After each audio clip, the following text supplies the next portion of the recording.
Bonjour à tous, bienvenue dans cette nouvelle vidéo de la série Mon portefeuille PEA, série dans laquelle je présente régulièrement l'évolution de mon portefeuille PEA. Comme on peut le voir à l'écran, mon portefeuille PEA continue de grossir puisque celui-ci est désormais valorisé à hauteur de 40 600 €, ce qui correspond à un rendement annualisé d'environ 14% depuis l'ouverture du PEA il y a un peu plus de 4 ans. Alors pour ceux que cela intéresse, je rappellerai ici que je publie 2 analyses d'entreprise par mois, chaque analyse correspondant à un dossier d'une vingtaine de pages, et donc si vous souhaitez lire mes analyses afin de voir comment je procède, vous pouvez le faire en suivant les différents liens qui se trouvent sous la vidéo. Alors comme vous pouvez le voir, j'ai intitulé cette vidéo Luxe, Stop ou encore, et donc au-delà de la présentation de mon portefeuille PEA, je vais dans cette vidéo faire le point sur la valorisation de 3 entreprises de l'industrie du luxe, à savoir LVMH, Hermès et L'Oréal. La question étant de savoir s'il est toujours opportun de surpondérer les valeurs du luxe ou bien s'il est préférable d'attendre des jours meilleurs en termes de valorisation. Alors comme d'habitude, petit rappel, les informations présentées dans cette vidéo ne constituent aucunement des conseils en investissement, celles-ci ont un but purement éducatif. Par ailleurs, le portefeuille présenté dans cette vidéo n'a pas vocation à être répliqué, celui-ci correspondant à des facteurs, à savoir un profil d'investisseur, un horizon d'investissement et une approche spécifique à l'auteur de cette vidéo. Enfin, tout investissement boursier implique des risques, dont le risque de perte partielle ou totale de l'investissement de départ. Il est donc primordial que vous fassiez votre propre analyse avant d'investir en bourse. Ces rappels d'usage étant faits, nous pouvons passer à la suite de la vidéo.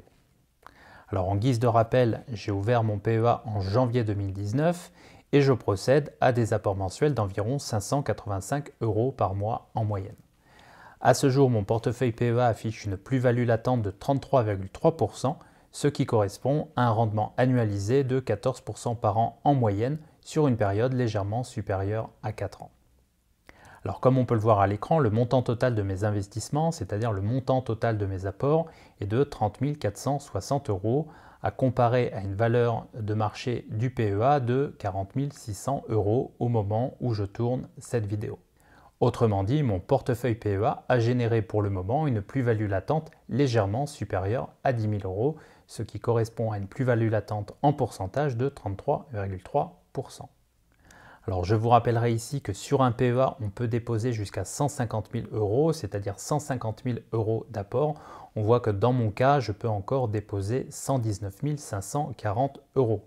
Bien entendu, ce seuil est réévalué régulièrement, généralement tous les 10 ans, et donc on peut penser qu'à terme, ce seuil passera de 150 000 à 160 000, puis 170 000 €. Bien entendu, ce seuil prend généralement en compte l'évolution de l'inflation. Alors il est à noter ici que mon portefeuille PEA surperforme les ETF CAC 40, MSCI World et S&P 500 en euros sur une période légèrement supérieure à 4 ans. Bien entendu, rien n'indique que je serai en mesure de surperformer ces indices sur une période plus longue, mais à ce jour, c'est bien le cas et cela m'invite à poursuivre dans cette voie, donc dans l'approche que j'ai choisie, c'est-à-dire une approche active. Et donc ce que j'ai fait ici comme d'habitude, c'est que je vous ai mis les différentes lignes du portefeuille classées par valorisation et donc par poids au sein du portefeuille. Et donc comme on peut le voir à l'écran, Prosus est toujours la première ligne du portefeuille de loin avec une valorisation de 7 194 €, suivie de Nemetschek, d'HelloFresh, d'Adidas et de Sofina. Alors on peut voir ici que mon niveau de liquidité a pas mal diminué au cours du premier trimestre 2023, puisqu'il ne me reste que 1 899 € de liquidité. Nous verrons comment j'ai alloué mon capital dans la suite de la vidéo. Alors j'aimerais faire un petit commentaire ici par rapport à la valorisation actuelle du PEA, mais aussi et surtout par rapport au rendement annualisé généré par celui-ci depuis sa création en janvier 2019. De mon point de vue, il est absolument certain qu'au cours des 25 prochaines années, mon portefeuille PEA connaisse un ou plusieurs drawdowns de 50% au moins. Pour autant, il est certain également que les ETF que j'ai mentionnés juste avant connaissent le même sort. Je suis donc prévenu, et vous l'êtes également, c'est-à-dire que lorsqu'on investit en bourse, il est primordial d'avoir l'approche qui convient à son profil d'investisseur, ce qui est mon cas, mais aussi et surtout l'estomac qui va avec, à savoir la capacité à garder son sang-froid à chaque crack ou bear market. Dit autrement, il est absolument essentiel de ne pas s'emballer lorsque son portefeuille performe très bien. Alors on poursuit avec la présentation du portefeuille. On peut voir que celui-ci compte désormais 24 lignes, dont 2 nouvelles lignes, à savoir Investment AB Latour, un holding suédois, et puis Chemometec AS, une entreprise danoise.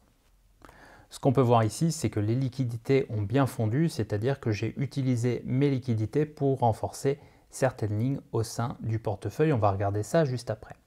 Alors vous pourrez mettre la vidéo en pause si vous voulez regarder ce diagramme circulaire en détail. Ce qu'on peut noter ici, au-delà des liquidités, c'est que Prosus représente toujours un poids important au sein du portefeuille PEA, puisque Prosus représente 17,7% du portefeuille. Alors ce qu'on va faire maintenant, c'est qu'on va regarder l'allocation du portefeuille PEA par secteur. On peut voir dans un premier temps que le portefeuille PEA est investi dans 7 secteurs différents sur les 11 secteurs existants. On peut voir en particulier que le PEA est essentiellement investi dans le secteur technologique, puisque ce secteur représente 33,3% du portefeuille. On peut voir également que la consommation discrétionnaire représente un poids important au sein du PEA, puisque celui-ci est de 26,3%. Enfin, on peut voir que la consommation non cyclique représente 12,4%, que la finance représente 9,2%, que la santé représente 8,4%, que l'industrie représente 4,8% et que les télécommunications représentent 1,1% du portefeuille PEA. Au final, les liquidités, selon le jour où on calcule ces liquidités, sont de 4,5%. On a vu juste avant qu'elles étaient de 4,7% du portefeuille. Bien entendu, ça dépend si je les calcule le jour même, le jour où je prends la photo générale du portefeuille, ou si je fais ce calcul le lendemain, par exemple. Alors si on se focalise maintenant secteur par secteur au sein du PEA, on peut voir que le secteur technologique est représenté au sein du PEA par les valeurs Prosus, 17,7% du portefeuille, Nemetschek, 7% du portefeuille, Dassault Systèmes, 4,7% du portefeuille, ASML Holding, 3,1% du portefeuille, et puis Nikon, position spéculative, 0,8% du portefeuille. Au niveau du secteur de la consommation discrétionnaire, on peut voir que Adidas représente 5,6% du portefeuille, Hermès représente 4,6% du portefeuille, Kering 4,4%, Zalando 4,3%, Moncler 4,1%, Evolution AB 1,8% et Delivery Hero, position spéculative, 1,5% du portefeuille. A noter ici que le luxe représente 13,1% de mon portefeuille PEA au moment où je tourne cette vidéo. Au niveau du secteur de la consommation non cyclique, on va retrouver HelloFresh qui représente 6,7% du portefeuille, AB InBev qui représente 3% du portefeuille et puis Danone qui représente 2,7% du portefeuille.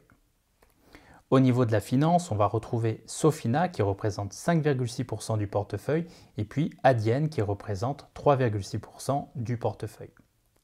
Au niveau de la santé, secteur que j'ai pas mal renforcé récemment, on va retrouver Eurofins Scientifique qui représente 4,6% du portefeuille, Sartorius Tedim Biotech qui représente 2,1% du portefeuille, Inat Pharma, position spéculative qui représente 1,1% du portefeuille, et puis Chemometec qui représente 0,6% du portefeuille. Au niveau du secteur de l'industrie, on va retrouver deux valeurs essentiellement, deux actions, à savoir Ontex qui représente 3,6% du portefeuille et puis Investment AB Latour qui représente 1,2% du portefeuille et qui est une ligne en construction. On va enfin trouver au niveau du secteur des télécommunications l'action Eutelsat, donc là encore ligne spéculative qui représente aujourd'hui 1,1% du portefeuille. Je rappellerai ici que Telsat n'était pas au départ une ligne spéculative, elle l'est devenue en raison de sa fusion avec OneWeb et en raison de la coupe du dividende, ce qui fait que Telsat n'est plus un slow grower, mais une valeur un peu plus spéculative qui pourrait éventuellement profiter de la croissance de OneWeb à terme. Nous verrons si c'est le cas ou non à l'avenir. En attendant, j'ai conservé un reliquat et donc Telsat représente 1,1% du portefeuille PEA. Alors au niveau des faits marquants du trimestre, on peut retenir deux choses. Premièrement, c'est la crise bancaire aux États-Unis avec les faillites de Silicon Valley Bank et de Signature Bank. Et puis deuxièmement, c'est la crise bancaire en Suisse et donc en Europe par ricochet avec l'acquisition forcée de Crédit Suisse par UBS.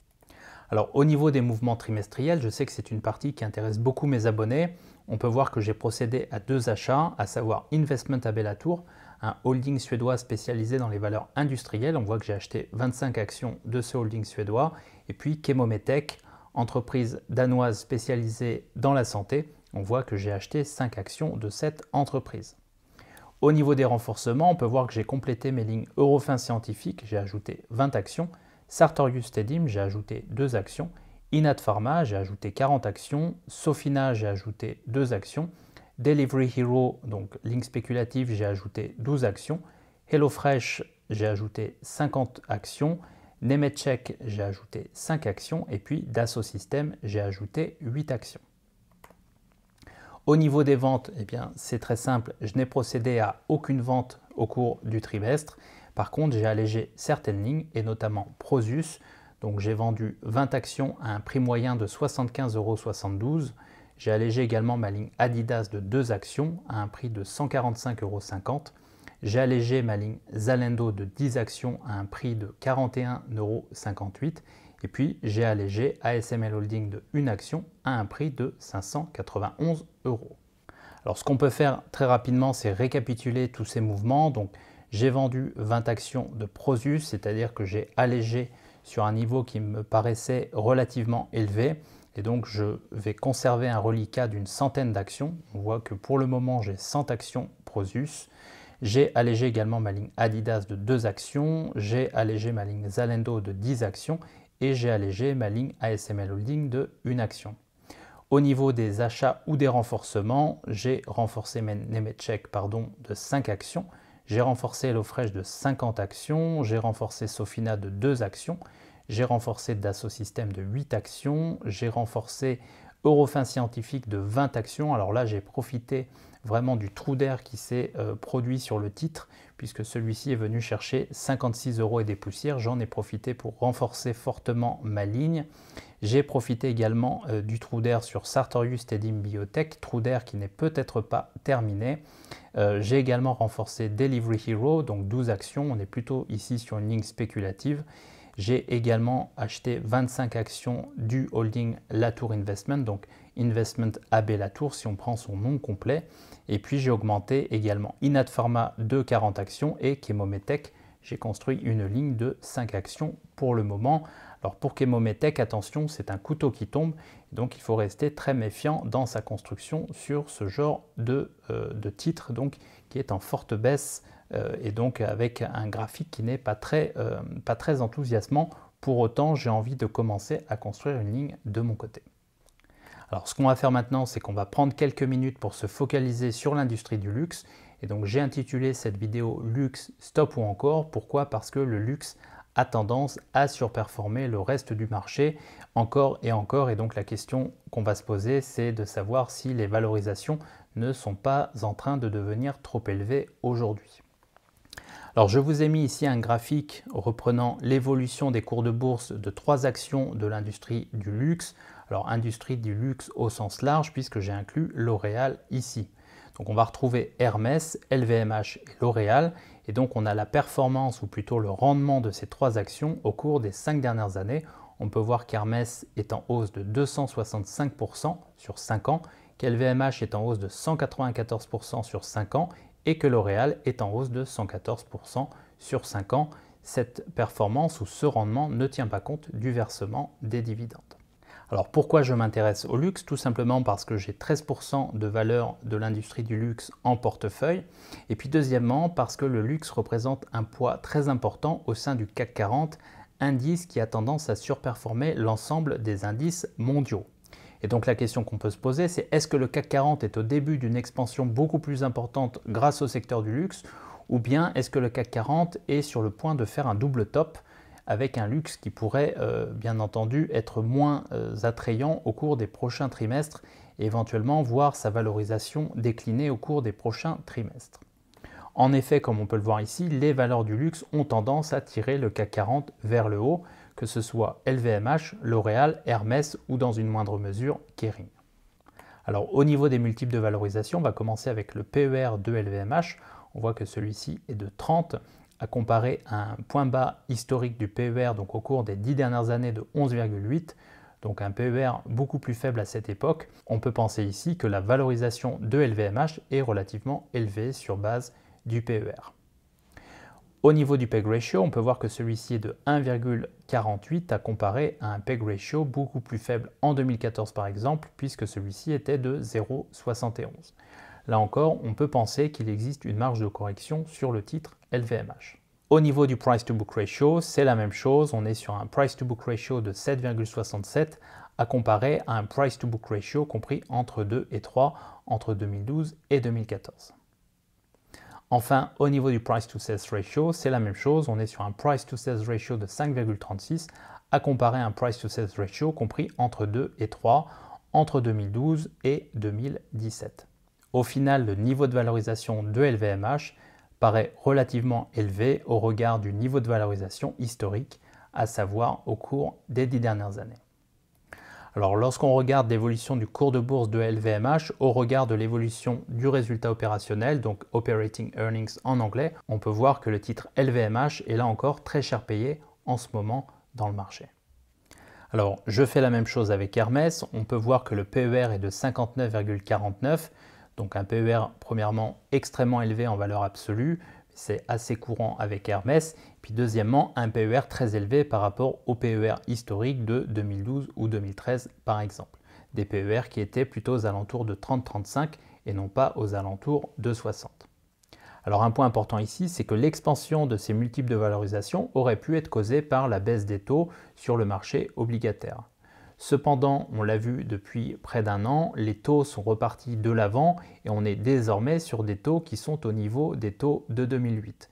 Donc cette explication ne tient plus. Lorsqu'on regarde le PEG ratio, c'est la même chose. On peut voir que le PEG ratio d'Hermès est de 3,2 à comparer à un PEG ratio compris entre 1,5 et 2 entre 2012 et 2015.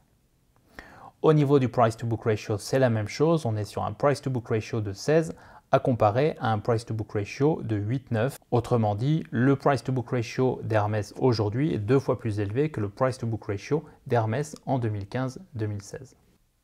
Dernier point intéressant ici, c'est que le price to sales ratio d'Hermès est de 17,27 au moment où je tourne cette vidéo, à comparer à un price to sales ratio compris entre 6 et 7 entre 2012 et 2015.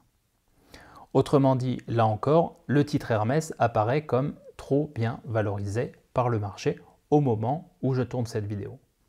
D'autant plus à une période où les taux d'intérêt sont en train de remonter très fortement sur des niveaux qu'on n'a plus observés depuis 2008. Alors lorsque j'utilise le graphique de FastGraphs, on peut voir la même chose que pour LVMH, c'est-à-dire que le cours de bourse est totalement décorrélé de l'évolution du résultat opérationnel de l'entreprise, ce qui laisse penser que l'entreprise est trop bien valorisée par le marché actuellement. Enfin, comme on va le voir ici, c'est exactement la même chose pour L'Oréal, puisque le PER de L'Oréal est de 38,66, à comparer à un PER historique observé en 2014 de 16,6. Autrement dit, le PER de L'Oréal est extrêmement élevé par rapport au PER historique de l'entreprise. Encore une fois, à une période où les taux d'intérêt sont en train de remonter très fortement sur des niveaux comparables à 2008. Au niveau du PEG ratio, c'est la même chose, c'est-à-dire que le PEG ratio de L'Oréal est largement supérieur à 1. Alors, cependant, il faut tempérer un peu ici, c'est-à-dire que historiquement, L'Oréal a un PEG ratio qui est relativement élevé. Même si le PEG ratio de 2017 est près de 25% plus faible que le PEG ratio d'aujourd'hui. Au niveau du price to book ratio de L'Oréal, on voit que celui-ci est de 8,08 à comparer à un price to book ratio compris entre 3 et 4 entre 2012 et 2016. On a donc un price to book ratio 2 fois supérieur à ce qu'il était il y a une dizaine d'années environ. Enfin, au niveau du price to sales ratio, on peut voir que le price to sales ratio de L'Oréal est relativement proche de celui de LVMH. Et on peut voir, comme pour LVMH, que le price to sales ratio historique est beaucoup plus faible, puisqu'il est par exemple en 2012 de 2,93. Et donc ce qu'on peut dire pour L'Oréal, c'est que comme pour LVMH et Hermès, le titre est extrêmement bien, peut-être trop bien, valorisé par le marché. Enfin, comme pour LVMH et Hermès, on peut noter que le cours de L'Oréal a une évolution qui est totalement décorrélée de l'évolution du résultat opérationnel sur base du graphique FastGraphs. Et donc là encore, il me semble que le titre L'Oréal est beaucoup trop cher en termes de valorisation pour en faire un investissement intéressant à ce prix. Et donc de mon côté, ce que je compte faire, c'est conserver ma poche luxe en PEA sans renforcer mes lignes. Pourquoi? Parce que je considère que les valeurs du luxe sont pour le moment trop bien valorisées par le marché. Alors on va jeter très rapidement un coup d'œil à l'allocation de mon portefeuille qui suivait au départ une allocation à la Peter Lynch et qui suit de plus en plus une allocation à la EIP basée bien entendu sur l'allocation de départ à la Peter Lynch. Alors on peut voir que j'ai pour le moment en portefeuille 53,2% de fast growers, que j'ai 30,7% de stalwarts, 3,6% de turnarounds, 1,1% de slow growers et 6,8% d'hyperfast growers. On voit par ailleurs que mes liquidités sont d'environ 4,7%, donc entre 4,5 et 4,7% selon le jour où je calcule ce niveau de liquidité. Alors comme d'habitude, je vais terminer cette vidéo avec une question. Cette question porte sur le titre de ma vidéo, à savoir valeur du luxe, stop ou encore. Autrement dit, pensez-vous qu'il soit opportun aujourd'hui de continuer à renforcer ces lignes luxe en portefeuille ou bien pensez-vous, comme moi, qu'il soit préférable d'attendre que les niveaux de valorisation du luxe redeviennent plus intéressants dans une optique de long terme. Bien entendu, n'hésitez pas à partager votre opinion en commentaire sous la vidéo, c'est toujours intéressant pour la communauté.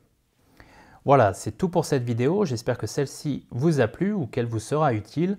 Si c'est le cas, n'hésitez pas à mettre un pouce bleu et je vous dis à très bientôt pour de nouvelles vidéos. Allez, merci.